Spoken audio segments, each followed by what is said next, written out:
Hola a todos, bienvenidos de nuevo a Interpreting Tradition. Acabamos con el libro de la lucha espiritual y amorosa entre Dios y el alma y estaba pensando en cómo seguir. Iba a leer otro libro, pero me parece que he cambiado de idea y voy a hacer lo mismo que estoy haciendo con el canal en inglés, y es el quizás entrar en una conversación con ustedes, o bueno, por lo menos yo hablar aquí de varias cosas. Cuando introduje este canal dije que me interesaba mucho hablar sobre literatura, pero de una forma personal. Los libros o los autores que más me han influenciado a mí y por qué, y, y lo que he aprendido de ellos. Uno de los que, bueno, podemos, quizás esto no sé a dónde me llevará, no sé si funcionará, pero bueno, lo voy a intentar. Uno de los autores que más me ha influenciado a mí es Dostoyevsky, el autor ruso. Y no voy a hablar de los hermanos Karamazov ni el Crimen y Castigo, sino de otro libro que me influenció muchísimo, y es La Casa de los Muertos. No sé exactamente si se habrá traducido así al español. Les tengo que decir que, bueno, aunque soy española, que salí de España en el año 1967, ¿de acuerdo? Entonces, si me ven así un poco, el idioma materno no se olvida nunca, me parece que ya lo dije en uno de los vídeos, pero sí se pierde mucho la facilidad de palabra. Yo lo que noto es que perdí un poco el ritmo cuando en el año 2005 volví a España durante unos años, no muchos. Me di cuenta de que la diferencia es que no solamente no me había perdido la facilidad de palabra, pero bueno, eso la fui recobrando bastante bien, pero era el ritmo. Me fallaba el libro. Me da cuenta de que hablaba muy despacio y todavía lo hago, y trato de hablar más rápido, pero parece que me atropello un poco. No sé, o sea, lo que quiero decir es que si me ven ustedes así un poco perdida a veces, quizás es que esté tratando de encontrar la palabra adecuada, pero bueno, no importa. Trato de escuchar, no muchas veces, porque no tengo tanto tiempo para ello, pero trato de escuchar a veces las noticias. Hay tres personas, antes de empezar con lo que iba a hablar, hay tres personas a los que escucho, no siempre, pero de vez en cuando, pero me gusta escucharlos. Tres personas que los admiro mucho por no solamente la facilidad de palabra que tienen, pero el buen dominio del idioma que tienen, el buen vocabulario. No me quiero meter en política aquí, esto no tiene nada que ver con política, pero dos de ellos son, uno es eh, Marcelino, no Marcelino, Federico Jiménez Los Santos. Y no es la política, es que me parece que tiene un gran dominio del idioma. Me gusta escucharlo, y además tiene esos giros de frase y cosas simpáticas que dice del pueblo. Como dijo el otro día, dice, uy, sí, en mi pueblo, que la Virgen de mi pueblo es muy milagrera. Bueno, y lo escucho porque me parece, admiro el dominio del idioma que tiene. Y también hay otro señor que se llama César Vidal, que lo encontré el otro día en YouTube, no hace mucho, un par de semanas, y empieza dando las noticias y dice desde el exilio. Y digo, desde el exilio. En estos tiempos el exilio, no sé de lo que va eso, y él habla de política y de geopolítica, y estaba hablando sobre la guerra ahora en Ucrania, todo esto. Pero bueno, también la facilidad de palabra, el gran dominio del idioma que tiene, me gusta escucharlo.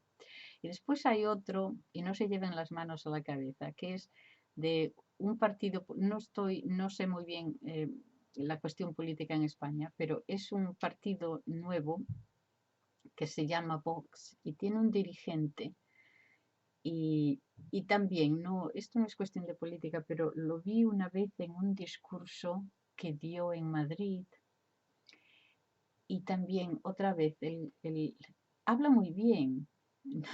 No sé, no sé si ustedes están de acuerdo con él o no, lo aman o lo odian, pero tiene un gran dominio del idioma, es el vocabulario que usa. Entonces me gusta escucharlos. Bueno, bien, no sé por qué comento esto. Pero bueno, el primer vídeo quizás lo voy a dedicar a la literatura rusa, así en primer lugar, antes de llegar a Dostoyevsky.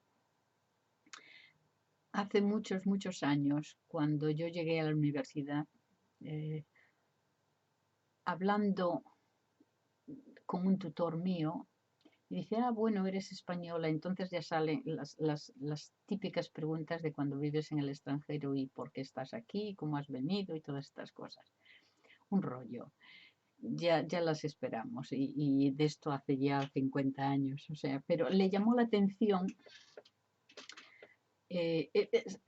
Acabamos hablando de mi infancia y estas cosas y le llamó mucho la atención porque claro, era un poquito diferente, casi se asustó, porque yo fui criada por las monjas de las Hermanas de la Caridad de San Vicente de Paúl y muchos de ustedes no se acordarán, pero eran las monjas que tenían esas grandes tocas así almidonadas, maravillosas. Y las recuerdo muy bien y recuerdo también quizás cuando en el año 64, 65, una cosa así, cuando cambiaron de hábito, en el 66, no sé exactamente, yo todavía estaba allí y recuerdo las sonrisas tan tristes que tenían cuando nos dijeron que le iban a cambiar el hábito y de repente aparecieron así vestidas de azul y tenían una sonrisa triste. Yo creo que obedecieron, pero no sé, se las veía muy incómodas. Pero bueno, me lío. Eh, que este tutor mío que me dice, pero bueno, pero tú con monjas, esto, pero a mí me parece que estás bien de salud mental. Y digo, pues claro que estoy bien de salud mental, pues que si yo soy la persona más sana mentalmente que conozco, claro que tenía 20 años, o sea que esas cosas se pueden decir a los 20 años. Pero bueno, empezamos a hablar así y entonces me dijo, ¿has leído a Gorky?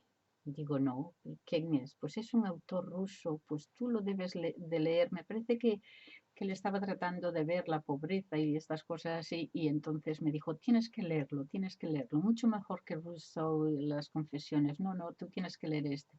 Y lo me influenció muchísimo Gorky. Tiene su autobiografía que está dividida, es una trilogía y es mi infancia, mis aprendizajes y mis universidades. No fue nunca la universidad, pero la experiencia de la vida.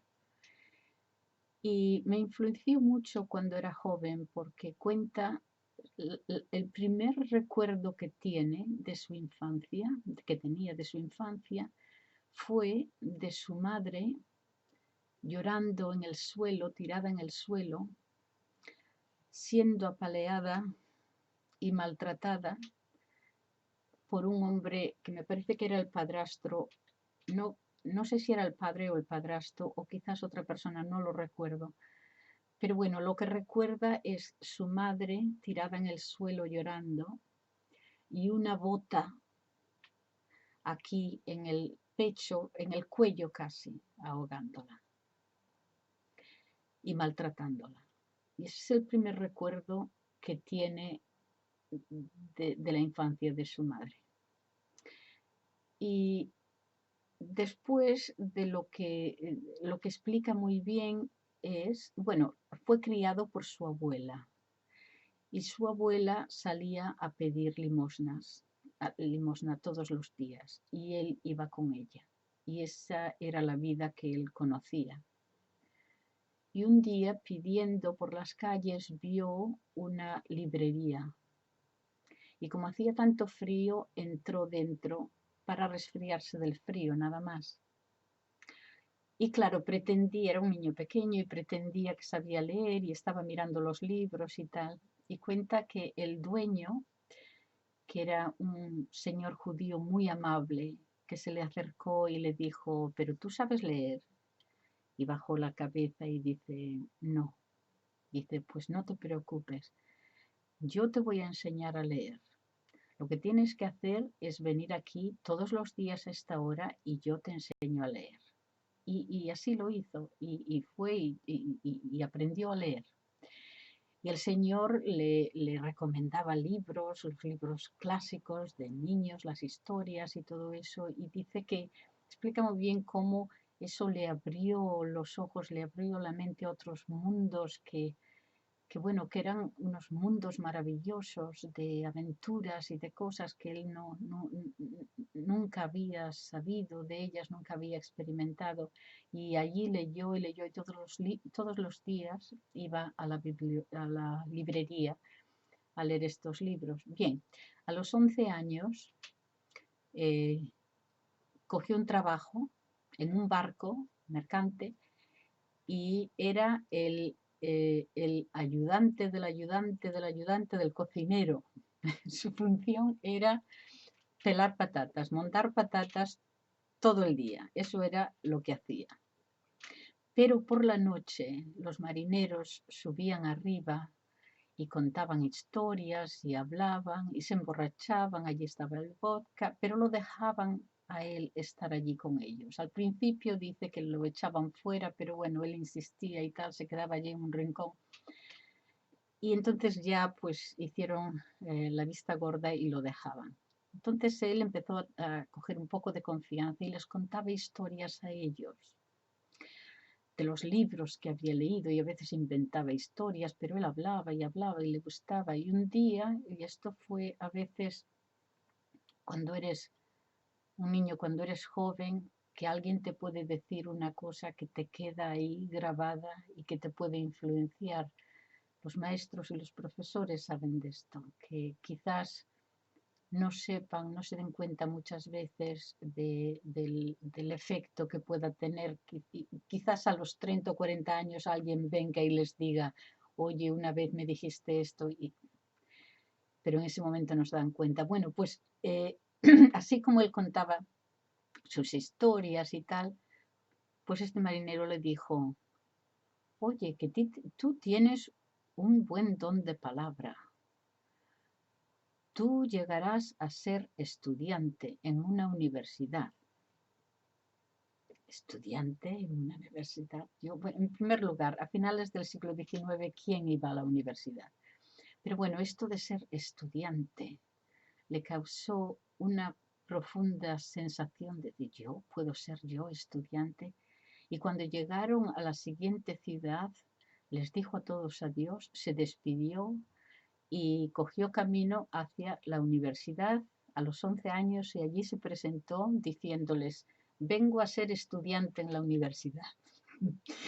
Y bueno, no, claro, no llegó a ser estudiante, pero cogió un trabajo mismo al lado de la universidad en una tienda en una pastelería, de una cafetería, y su trabajo era llevarles a los alumnos a una hora específica, les llevaba pues el pan y los bollos y los pasteles y todo esto. Y se quedaba por allí escuchando a los estudiantes. Y le encantaba escuchar a los estudiantes hablando y de qué inteligentes eran, cuántas cosas sabían. Estaban hablando de política, de la revolución, que esto es antes de 1917, hablando de la revolución, del zar, de de todas estas cosas y se quedaba pues así, que no sabía, eh,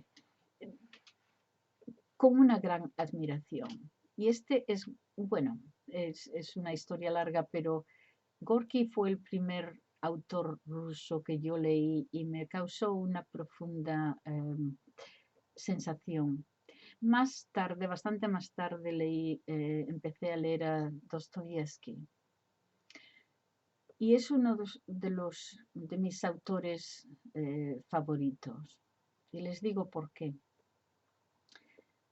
No voy a hablar de, como ya dije, de Crimen y Castigo y los hermanos Karamazov, pero hay otro libro que se titula La Casa de los Muertos. No sé cómo estará traducido el título en castellano, yo lo leí en inglés, pero es La Casa de los Muertos o La Casa de la Muerte, algo así tiene que ser. Y es sobre sus experiencias en Siberia cuando lo castigaron. Bien, era un estudiante universitario y como todos, pues cuando eres joven, idealista, quieres cambiar el mundo para bien, que está muy bien, que seas idealista cuando eres joven, y contra el zar y todas estas cosas, y la revolución, bueno, total, que lo cogieron y eh, lo iban a ejecutar, me parece, y el zar al final dijo que no, que bueno, que eh, am, a esto, ¿cómo se dice? Algo perpetuo, a trabajos forzados en Siberia. Entonces, esto es lo que quiero compartir con ustedes hoy. Llegó a la prisión allí y empezó a observar eh, la vida humana como es, la naturaleza humana, los diferentes eh, prisioneros que había allí, diferentes personalidades, cómo se comunicaban unos con los otros. Él sabía y estaba dispuesto a sufrir lo que como era de alta clase, era ya escritor, ya había escrito varios libros, eh, pensó bueno, que lo iba a pasar bastante mal, que cuando lo vieran los demás, que eran pues gente obrera, gente normal, lo iban a castigar un poco, pero dijo que no iba a tratar de decir, yo soy como vosotros, no. Pero nunca los miró con ningún desprecio, ni muchísimo menos. Le pareció que eran unas personas muy dignas de observar y de aprender de ellas, que podrían enseñarle a muchos, aunque sea uno analfabeto, que puede enseñarle mucho a uno que tenga ya muchos estudios, y los observaba y aprendía de ellos. Él pasaba bastante tiempo en la enfermería que tenían porque era epiléptico y tenía ataques epilépticos bastante a menudo. Me parece que se dice que cada unas 3 semanas o así tenía uno. Y observa bien, cuando los prisioneros se les castigaba con látigos, 100 o 200 o 1000, lo que fuera. Y había dos formas. Uno dice que era como en la traducción se dice como un palo, o sea que no sé qué clase de palo puede ser ese, pero había otra forma que era el dar latigazos con las ramas del abedul, que ese era el peor porque dolía muchísimo, porque cortaba la carne, la piel. Entonces, solamente podían dar pues quizás un máximo de 100 y entonces tenían que parar y con la carne abierta mandarlos a la enfermería y allí pasaban 2 o 3 días hasta que se curaba un poco las heridas y después volvían. Y entonces él observaba que entre los prisioneros hablaban entre sí de una forma completamente normal, diciendo, oye, ¿y a ti cuántos te dieron hoy? Uy, a mí 150, ¿y cuántos te quedan? Me quedan todavía 560, una cosa así.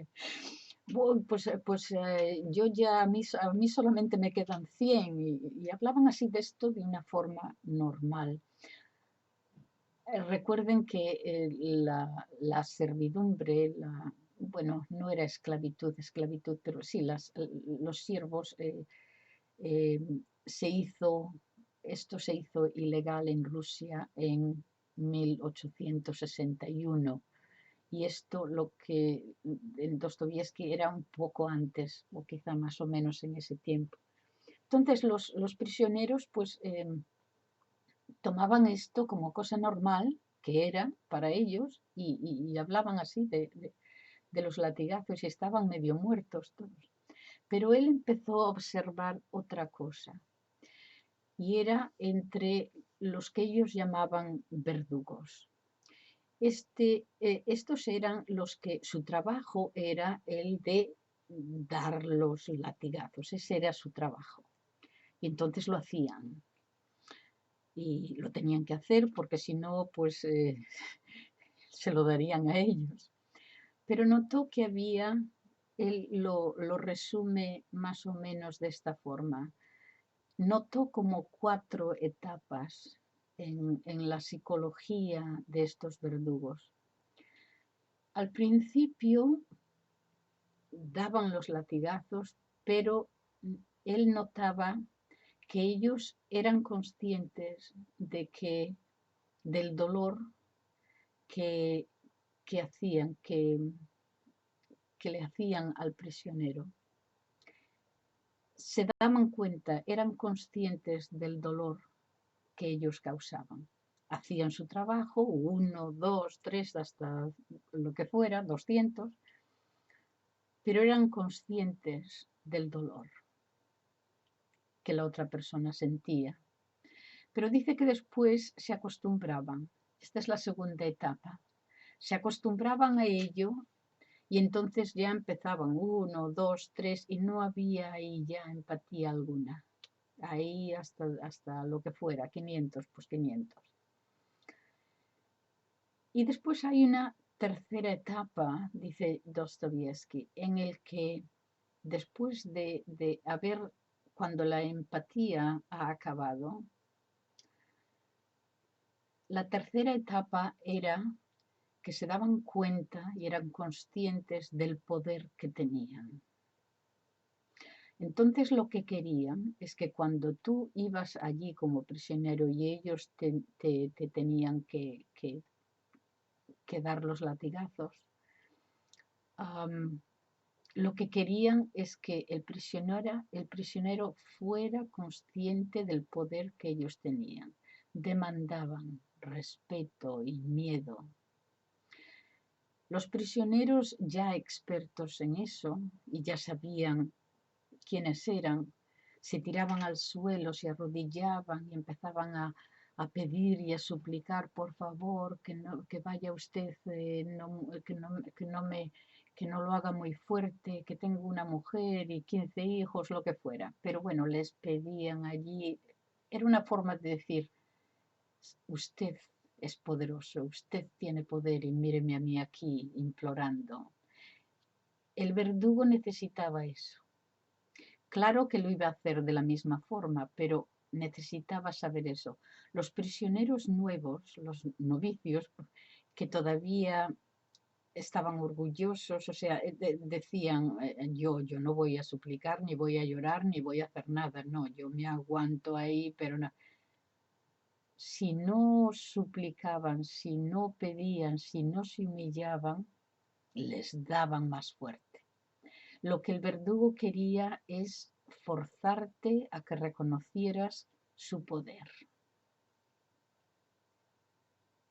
Y después, todavía otra cuarta etapa, dice Dostoyevsky. Y esta es la más peligrosa.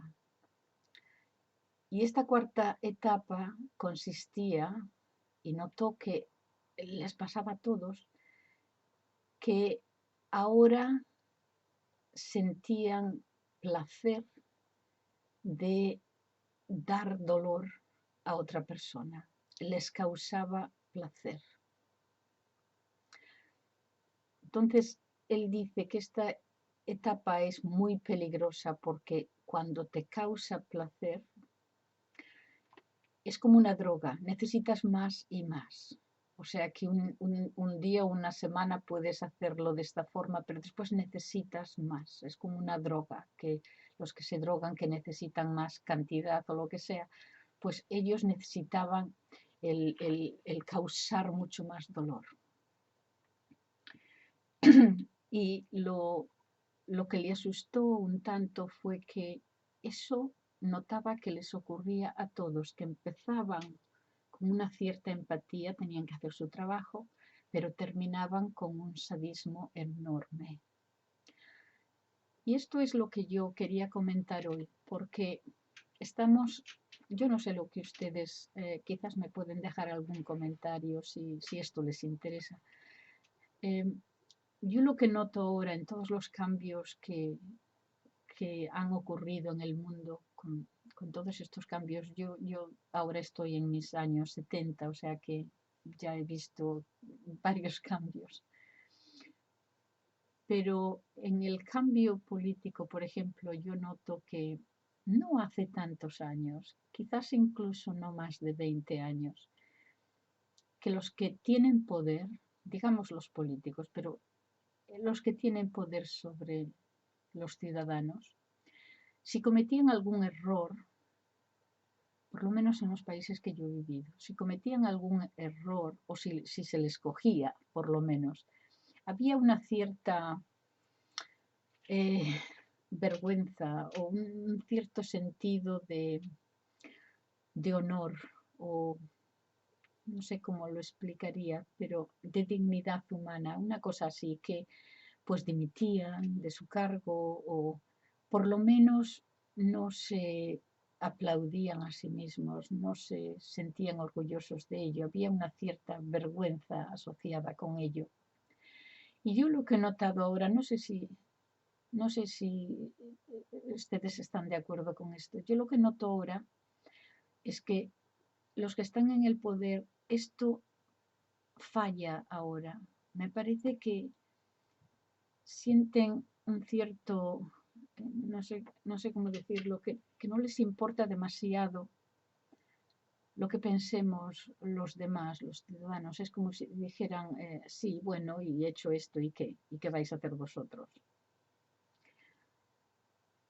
No sé cómo podemos solucionar esto, pero me parece que lo que Dostoyevsky decía, ahora no nadie da latigazos a nadie, claro está, pero si le podemos traducir y trasladar a este sentido de el que tiene el poder, en el caso de él era un poder absoluto y aquí no tienen un poder absoluto, pero la corrupción que vemos, la corrupción quizás moral, la corrupción siempre había con los dineros y unas cosas, pero esto es una corrupción moral de que no importa, de que lo hago porque puedo hacerlo y porque me da la gana, una cosa así. Eh, o sea que bueno, que no me quiero, no me quiero liar mucho, no sé si esto funcionará, lo estoy haciendo por primera vez, perdón, pero es lo que voy a tratar de hacer, de las cosas que los autores que yo he leído, cómo puedo traerlos ahora a estos tiempos y no sé si podemos aprender algo de ellos.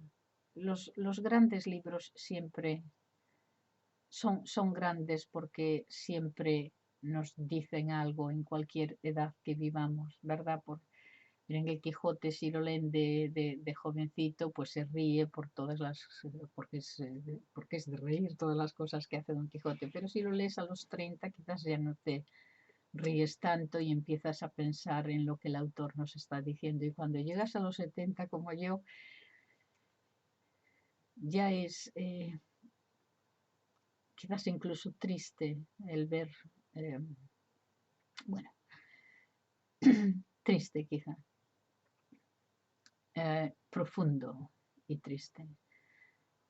Bien, esto es lo que quiero hacer. No sé si funcionará, pero compartiré con ustedes estos pensamientos míos para hablar y espero que me dejen algún comentario si están interesados. Y nada, muchas gracias otra vez por escucharme. Adiós, adiós.